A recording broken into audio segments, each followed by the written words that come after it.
So guys, I want to talk about AEW Grand Slam Mexico, and there are three parts of this that I want to talk about. I want to talk about the Mexico Arena Mexico experience, and I also want to talk about, the strengths and weaknesses of the show, and I also want to review the show in general. So with Arena Mexico, like the trick is say Arena Mexico, because a lot of people call it Mexico Arena, and no, it's Arena Mexico.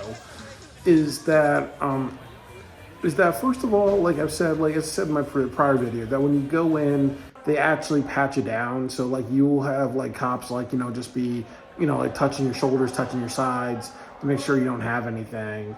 And then the next thing that I would say is that you do have to be a little bit careful because sometimes there will be staff that will escort you to their seats, and they will expect like a payment. And the other thing about Arena Mexico is that with AEW Grand Slam, I had an issue with Ticketmaster and seats. Like I got ringside seats for $500. They did not charge my card, and they took the tickets away. So they wanted me to sit in the balcony seats. But what happened was that there's a bunch of scalpers outside of it, a bunch of people selling seats. So they said something like, okay, where do you want to sit? And they charged me 1,000 pesos, which is roughly $53. And it was actually worth it. And these are legitimate people. They work for the company. They're not fucking around, really. They're not going to rip you out of your money. And I would say in general, I would recommend it. There's a lot of nice people, and it's just like what I said, really, that like the Mexican crowd is very, very passionate. And I honestly think that they need to do a Forbidden Door here one year, or this needs to be like a yearly thing that they go to Arena Mexico because they have such a very lively crowd, and that's important. So I want to talk about, the strengths and weaknesses of the show, what the show should have accomplished. So the first thing is they oversaturated the show with multi-man matches. Like you have a 14-man match, and then you have a 10-man match. And I've said this many times that those are bad matches because the problem is it's very, very hard to follow what's going on. And when you watch these things live, it's harder because you have to like record a lot of stuff to actually, see what's going on. Or there's people like Brian Zane. I'm very sure that what he does is that he goes to a live event and then he watches the show and then he makes notes and all about it. It's just harder to really follow what's going on. Like I honestly feel like I have some Alzheimer's. Like I'm 38 years old, but I feel like I'm having some Alzheimer's because I watch all this and it feels like a huge blur in my brain because you can't really follow what's going on when you have all these matches. And I understand why they do this. You have to put everybody on the card. You have to make sure it feels like a blockbuster, with everything. That's why they do that. But the other thing is that I really think that this should have been a 3-hour or 4-hour show. And I think like what they should have done was like, not 3 weeks of 3-hour shows, not 3 weeks of 4-hour shows. They should have just had this one be the 4-hour one. That would have worked a lot better really, because I think that it does feel like oversaturation. The next thing that I will say, and one big criticism, one big failure of the show is that there's no matches for AEW All In announced. So you still have your 3 matches. Like I think Hologram and Bandito were MVPs, so were Dorado. With what I saw last night and tonight, I'm a little worried because there's 2 Mexican wrestlers that were picking a fight with there were 2 Mexican wrestlers that were picking a fight with the Hurt Syndicate, and that would not be a good all-in match. If you want to do a team, you have to do people who are established. You have to do people who are getting victories. You can't be like, we're going to take, wrestlers from another company that most people don't know about, and we're going to rush towards a match. But I really think with All In, you have 3 matches that are like 3 main events, and I think everything else is going to be just Tony throwing things together, really. Like I've said, he could do something like Nick Wayne versus Bandito, and then you do Hologram versus Bandito at like at All In, and then do Nick Wayne versus Christian Cage. Like that's how I would do it. Um, so they didn't really accomplish that. They didn't accomplish more matches. And then the last thing they didn't accomplish is any type of. They didn't accomplish a lot of progression. Like the big thing that we kind of saw is that the Young Bucks are the heels, and Hangman Adam Page is the babyface.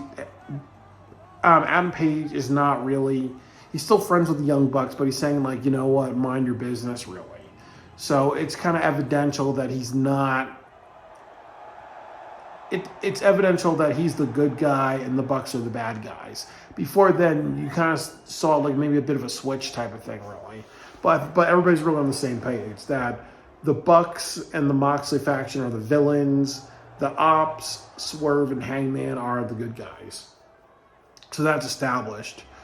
So I want to go over the card, and the first thing I want to do is they had like a pre-match, Athena and Red Velvet versus Persephone and Thunder Rosa. Yeah, Persephone did some good like lifting spots. Thunder Rosa got a really large reception, and Athena was doing a lot of really great counters. I'm not a fan of Red Velvet. I'm not sure why Billy Starks wasn't here. I can imagine there were some people that had some travel delays, so I can imagine if that happened, really. But like I said, like if I was in charge of Crave, I would have done something where Red Velvet attacks Billy Starks and says, hey, you know what? I need to be on top of the company, or, you know what, I need to, like, I'm just doing this for my career, really, so that aspect would work. But, Thunder Rosa and Persephone win, and definitely, like it was a good match. It shows that Thunder Rosa is really over. Like I said, if I was booking, I would say Thunder Rosa get on the microphone and say something like, you know what, there's a women's tag team tournament. Me and Persephone are going to represent Viva la Mexico. Or I would have Thunder Rosa say something like, you know what, I've been on a losing streak, and I want to find that one opponent to challenge at AEW All In. So I'm proposing a rematch, Athena versus Thunder Rosa, or whoever the ROH champion is at AEW All In. So they don't do like this tie-in of many matches. It was the 7 versus 7. Adam Cole, Atlantis Jr., Brody King, Dax Harwood, Daniel Garcia, Templario versus Hechicero, Josh Alexander, Konosuke Takeshita, Lance Archer, and Voldar Jr. So Adam Cole got a large pop. For some reason, people are booing Atlantis Jr. a lot. Brody King, he did like a very fucking vicious head scissors. And, he also did like a senton, and I believe he did like a second rope dive, really. Like, it really shows you that Brody King can be somebody. Dax Harwood, I don't remember anything special about him. Dan Garcia, he had a really good beginning. He had a bunch of offense. He was kind of like doing like the dick dancing, and he was teasing a bunch of stuff. It was also controversial because Atlantis Jr. got the pinfall, but through the match, the crowd was booing him, so it did not make sense. Like, honestly, I would have caught an audible, and I would have said, hey, have Adam Cole actually do the pin, so that way people wouldn't be booing at the end, really. Hechicero, a lot of people were really happy to see Hechicero, and he did a couple of head scissors and really cool spots. Josh Alexander, he lifted a couple of people in the air. That looked really good. Takeshita, he really blended in with everybody. He did some good offense. He received some pinfalls, but he like some two falls, but he kicked out of it. Lance Archer did some powerhouse spots. And he and Brody King had like a beat, had kind of like an offense between each other. So that was really cool. Big man versus big man. And Voldar Jr. I really don't remember, but like I said, that there was so much like chaos with this. It was really hard to follow. The only thing that I really paid attention to was ultimately the big thing that I did was that I really just paid attention really to the entrances. The next match was Okada versus Mark Briscoe. So, Okada did a really good job. He did a couple of missile drop kicks. He flipped off the audience. He did like a pile driver spot. and he was really brutal. Like he came off like as like he had more of a brawler type of style and a bit of like a high flyer. And then Mark Briscoe, I don't remember much from that he did. He did bite Okada's finger, and it kind of is a little like, as I said, a little too silly. Um, and he really has put up a good fight, really. I also appreciate him, saying that the reason why he's having this match is because he wants to avenge Kenny Omega because they're buddies and everything like that, really. So I like that kind of like the tie-in, and I give him a lot of points for that because nobody else kind of did a tie-in or be like, hey, this is why we're having this match, or hey, this is going to lead to a match at All In or something like that. So I appreciate Mark Briscoe for doing that. And I was a little disappointed because when they played his promo, the crowd wasn't reacting really. And I've spoken highly about Mark Briscoe. So I really would say, get him in the ring, have him talk in the microphone, and do all that other stuff because I think that that'd be very, very helpful. The match of the night was Mystico versus MJF. I was very proud of the ending where MJF kicks Mystico in the crotch, really. And the reason why I liked that was because AEW does not do a lot of this stuff. They don't do a lot of DQ finishes. And sometimes when stuff like that happens from a referee doesn't really care. So I appreciate that. Mystico did a lot of really cool spots. Head scissors. Definitely spinning around while he has his legs around like MJF. MJF was like a brawler. He played the heel really well. And the ending was surprising too because he did take Mystico's masks, and I was like, nobody thought that would kind of happen really because Mystico's very over in Mexico really, and then also too, he was waving like the American flag in the beginning really, so I like how MJ was unapologetic. I also liked how the Hurt Syndicate was very supportive of how far MJF wanted to be offensive, and they also did a beatdown on Mystico as well really. And like I said, I was happy that they had that ending because that works for MJF. That proves that he's just that dickhead type of character, really, and that works for him. And then also, I think in a way, too, you couldn't have Mystico lose because it would make the audience really, really pissed off. But, what I would also kind of say, too, is that it's a little weird because with CMLL, their show last night, they booked all the AEW people to lose. Except for Bandito. But tonight, I think AEW is in charge of the show, so a lot of the CMLL people lost. So, with that said, what I do have to say is that I'm happy Mystico won by disqualification. They didn't do something like have him lose, because I think the crowd would be like, okay, this is just, our people being buried against the AEW people, so I'm happy that they didn't do that. And I also will say that, MJF did got like a lot of heel heat, but it's like what I said, that it's bad because, what are you guys going to do for Double or what are you guys going to do for All In, And it looks like there's two wrestlers from CMLL that want to challenge MJF for the Hurt Syndicate for tag team titles. And like I said, that's a stupid match because the American audience doesn't know who the fuck these people are, really. It'd be just like if you had the Outrunners have a match at WrestleMania against the tag team champions. Like most of the WWE audience would know who the fuck these people are, really. Or if you had Suzuki Gun have a match with Matt and Jeff Hardy at Slammiversary, people will be like, who the fuck is Suzuki Gun?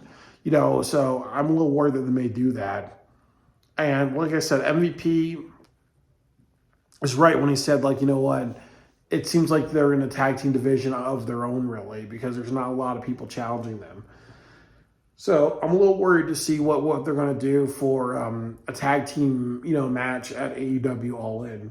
And then the next match was Hologram, Lio Rush, Dorada, and Ricochet. So, Hologram and Dorada really ran together, really. Like, they both were kind of almost like the same type of wrestling. They did a bunch of luchador spots, they did a bunch of, running outside the ring, and then just doing a bunch of head scissors, a bunch of flips, and they were really over with the crowd.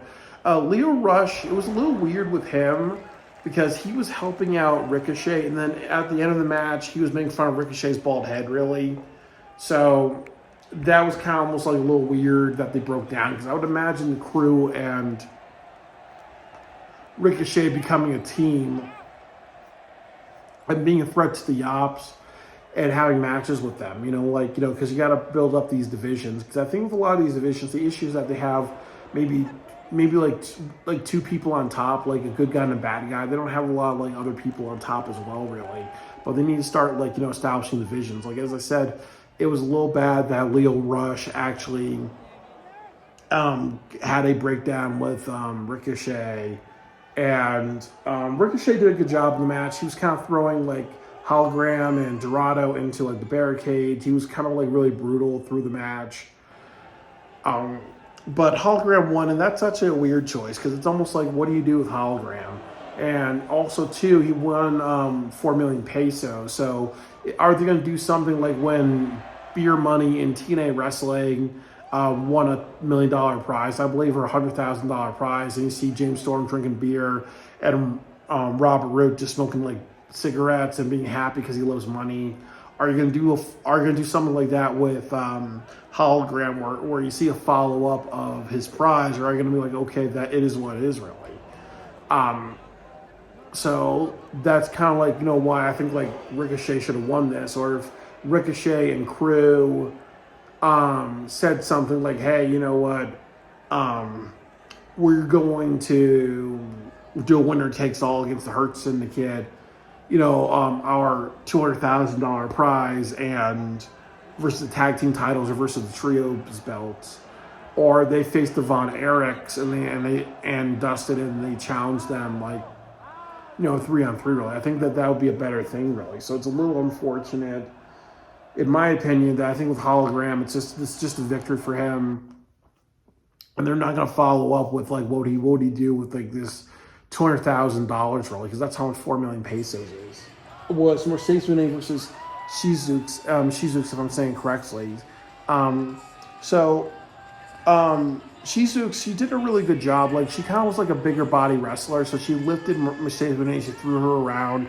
She did this really vicious spot where she lifted Mercedes Moné into like a power bomb type of pose and just railed her against her knees. It looked very, very vicious and really, really messed up, really. And I was actually surprised because like at the end, they did a spot like on the third rope. Mercedes ends up hitting her, and she wins the CMLL championship. And this was a bad call in many ways. I would have had Tony Storm's music play, and that distract Mercedes, because then Mercedes would be angry that she doesn't collect that belt really. And it's also like that thing too, really. Like it's like, what happens when you have a wrestler that's going after the biggest title in their company, and Mercedes, the biggest title in the company for women is the AEW Women's Championship.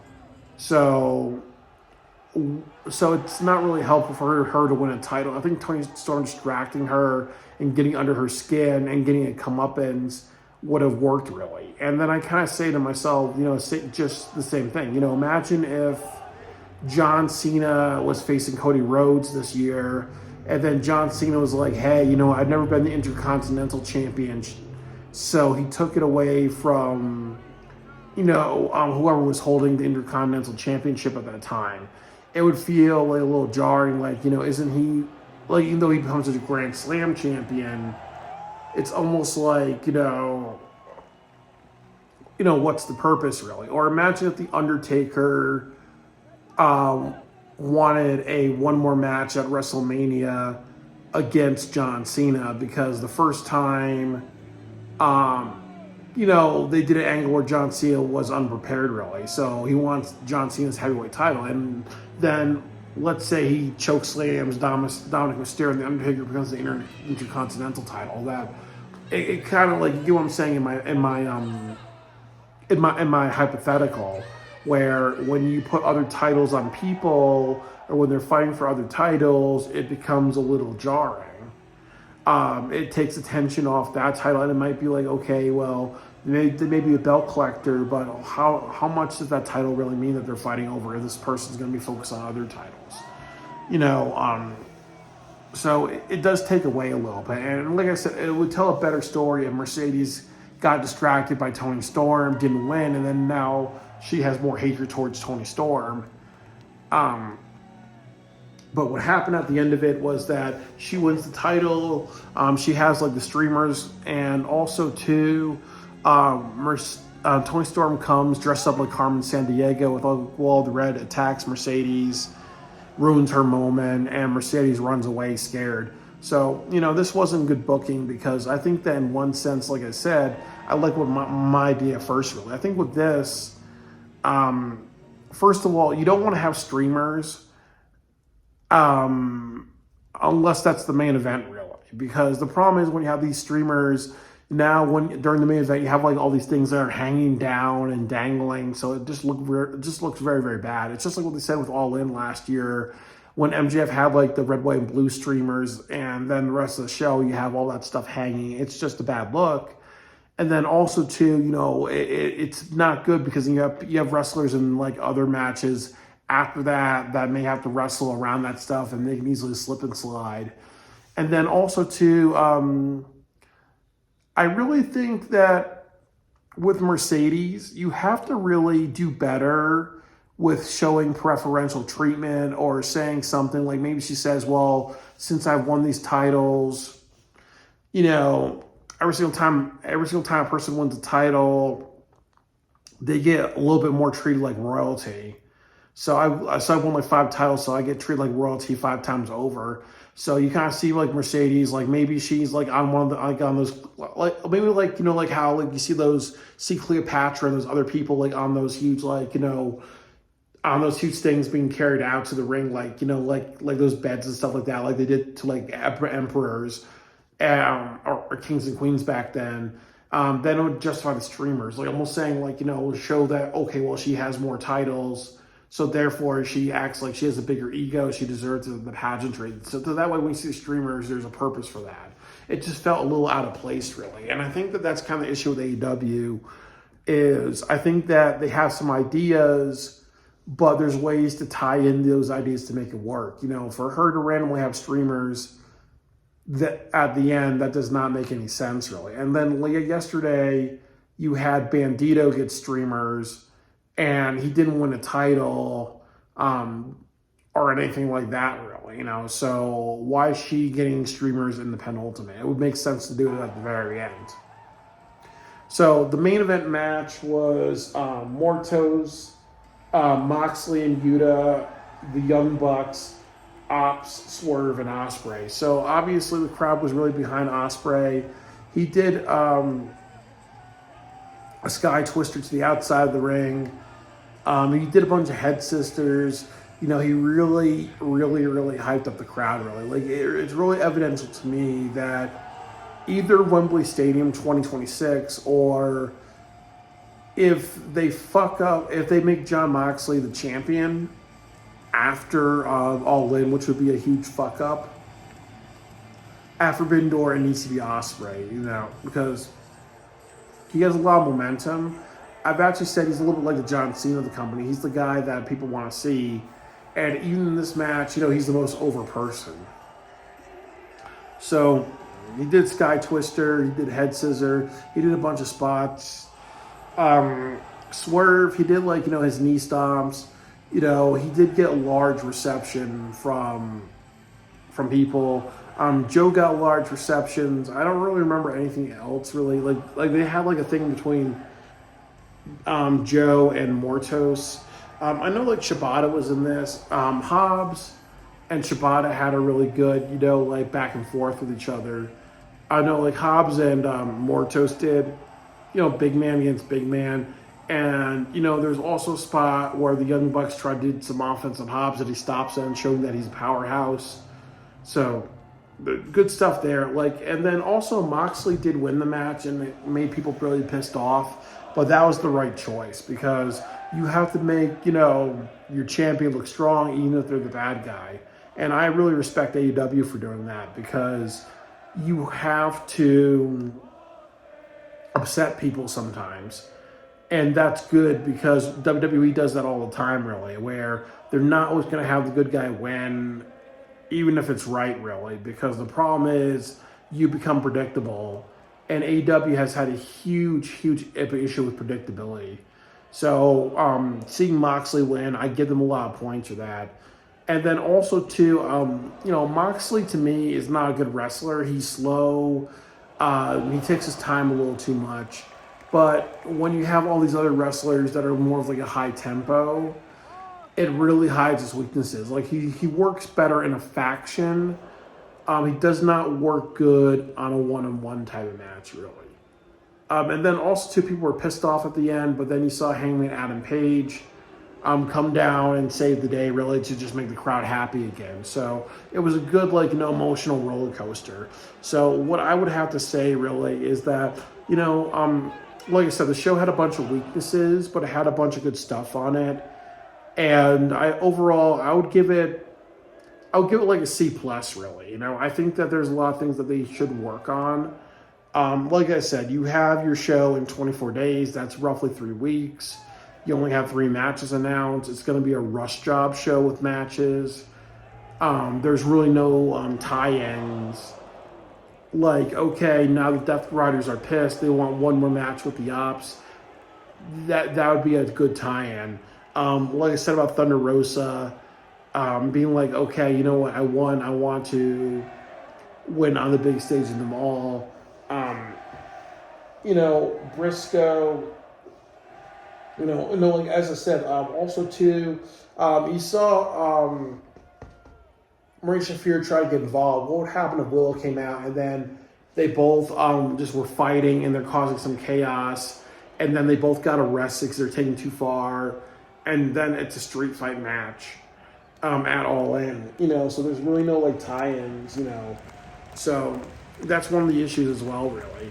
And I think the other issue, as I said, is that, you can't be doing 14-man matches, 10-man matches, 4-man matches. I think every single show, the maximum is 2 multi-person matches if you're going to have, more than 5 people, more than 4 people, That should be the maximum, because if you have way too much, it becomes just a blur, really. It's how can you really pay attention to all of that? And then also, if people watching it live, really, you can't really follow a lot of it. And then it usually ends with a lot of brawls and fights and stuff like that. So it just gets a little repetitive, but also, too, it gets into a situation where not a lot of the referees control that match. So it's ultimately not a good stipulation to have. The other thing that I'm proud of is that in the Fatal 4-Way, there were no hardcore spots. I wish they did a table spot or something like that because it's a Fatal 4-Way. But AEW has been having an issue of doing way too many hardcore matches. So I appreciate them not doing that here because it shows some self-control. But overall, like I said, there's a lot of strengths and weaknesses with this show. And I'm happy that I went down here. I don't think this would be something that I would do every single year.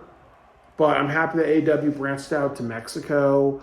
And then also, one thing that I'll criticize for, I know I said this is a C plus show, I keep that rating. But first of all, the show was not sold out. It said it was sold out, but it was not sold out.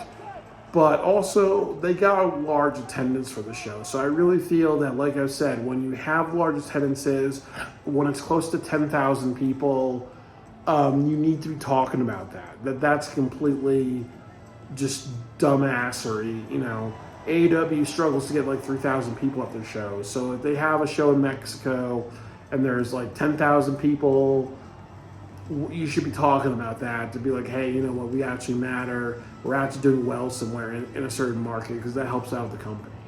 But I think that every single time they go to Mexico, they're always going to do very well here.